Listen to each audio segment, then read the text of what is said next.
ಚಿಂದಿ ಉಡಾಯಿಸೋ ಖಾರ ಬಣ್ಣ ರುಚಿಯನ್ನು ನೀಡುತ್ತದೆ. ಆಚಿ ಮೆಣಸಿನ ಪುಡಿ ಚಿಂದಿ ಉಡಾಯಿಸೋ ಖಾರ ಬಣ್ಣ ರುಚಿ. ರಾಜ್ಯದಲ್ಲಿ ಹೃದಯಾಘಾತದಿಂದ ಮರಣ ಮೃದಂಗ ಪ್ರಕರಣಗಳು ಜಾಸ್ತಿ ಆಗ್ತಾ ಇದ್ದಾವೆ. ಹಠಾತ್ ಹೃದಯಾಘಾತಕ್ಕೆ ಉಪ್ಪು ಸಕ್ಕರೆ ಕಾರಣನ ಅನ್ನೋ ಅಂಶ ಇಲ್ಲಿ ಬೆಚ್ಚಿ ಬೀಳುವಂತೆ ಮಾಡಿದೆ. ಅತಿ ಹೆಚ್ಚು ಉಪ್ಪು ಮತ್ತು ಸಕ್ಕರೆಯನ್ನು ಸೇವಿಸೋದು ಆರೋಗ್ಯಕ್ಕೆ ಒಳ್ಳೆಯದಲ್ಲ. ಇದನ್ನು ನಾವು ಹೇಳ್ತಾ ಇಲ್ಲ, ತಜ್ಞರ ವೈದ್ಯರ ವರದಿಯಲ್ಲಿ ಈ ಕರಾಳ ಸತ್ಯ ಬಯಲಾಗಿದೆ. ಅತಿಯಾದ ಉಪ್ಪು ಮತ್ತು ಸಕ್ಕರೆ ಸೇವನೆ ನಿಮ್ಮ ಆರೋಗ್ಯಕ್ಕೆ ಖಂಡಿತ ಒಳ್ಳೆಯದಲ್ಲ. ವರದಿಯಲ್ಲಿ ಸ್ಫೋಟಕ ಅಂಶಗಳನ್ನು ಉಲ್ಲೇಖಿಸಿದ್ದಾರೆ ವೈದ್ಯರು. ಸಕ್ಕರೆ ಮತ್ತು ಉಪ್ಪು ಸೇವನೆ ಇದೆಯಲ್ಲ, ಇದು ಹೃದಯಕ್ಕೆ ಅಪಾಯವನ್ನು ತಂದೊಡ್ಡುತ್ತೆ. ಹೃದಯಾಘಾತಕ್ಕೆ ಕೇವಲ ಒತ್ತಡ, ಮಧುಮೇಹ ಮಾತ್ರ ಕಾರಣವಲ್ಲ, ಅಥವಾ ಧೂಮಪಾನ ಮದ್ಯಪಾನ ಮಾತ್ರ ಕಾರಣವಲ್ಲ. ಅತಿಯಾದ ಉಪ್ಪು ಮತ್ತು ಸಕ್ಕರೆ ಸೇವನೆ ಮಾಡೋದು ಕೂಡ ಕಾರಣವಾಗುತ್ತೆ.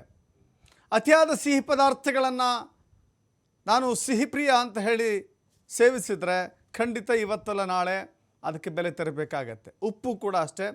ಉಪ್ಪು ತಿಂದರೆ ಗೊತ್ತಿದೆ BP ಜಾಸ್ತಿ ಆಗುತ್ತೆ. ಅದರ ಜೊತೆಗೆ ನೋಡಿ, ಶುಗರ್ ಇದೆಯಲ್ಲ, ಶುಗರ್ ಇವತ್ತಿನ ದಿನಮಾನದಲ್ಲಿ ಪ್ರತಿಯೊಬ್ಬರನ್ನು ಕೂಡ ಕಾಡ್ತಾ ಇದೆ. ಅದು ಚಿಕ್ಕ ಮಕ್ಕಳನ್ನು, ದೊಡ್ಡವರನ್ನು, ವೃದ್ಧರನ್ನು, ಹೀಗೆ ಡಯಾಬಿಟೀಸ್ ಅನ್ನೋದಕ್ಕೆ ವಯಸ್ಸಿನ ಲೆಕ್ಕವೇ ಇಲ್ಲ.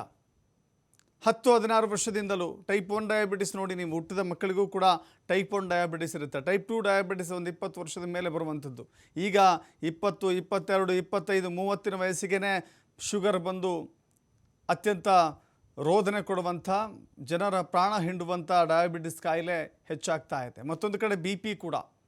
BP ಎಷ್ಟರ ಮಟ್ಟಿಗೆ ಸಾಮಾನ್ಯ ಅಂತ ಹೇಳಿದ್ರೆ, ಒಂದು 100 ಜನರಲ್ಲಿ ಒಂದು 60 ಜನರಿಗೆ BP ಇರುತ್ತೆ, ಶುಗರ್ ಇರುತ್ತೆ. ಆ ರೀತಿಯ ಅಂಕಿಅಂಶಗಳನ್ನು ನಾವು ಇವತ್ತು ನೋಡ್ತಾ ಇದ್ದೀವಿ. ಇದಕ್ಕೆಲ್ಲ ಕಾರಣ ಎಲ್ಲೋ ಒಂದು ಕಡೆ ಶುಗರ್ ಅತಿಯಾದ ಸೇವನೆ.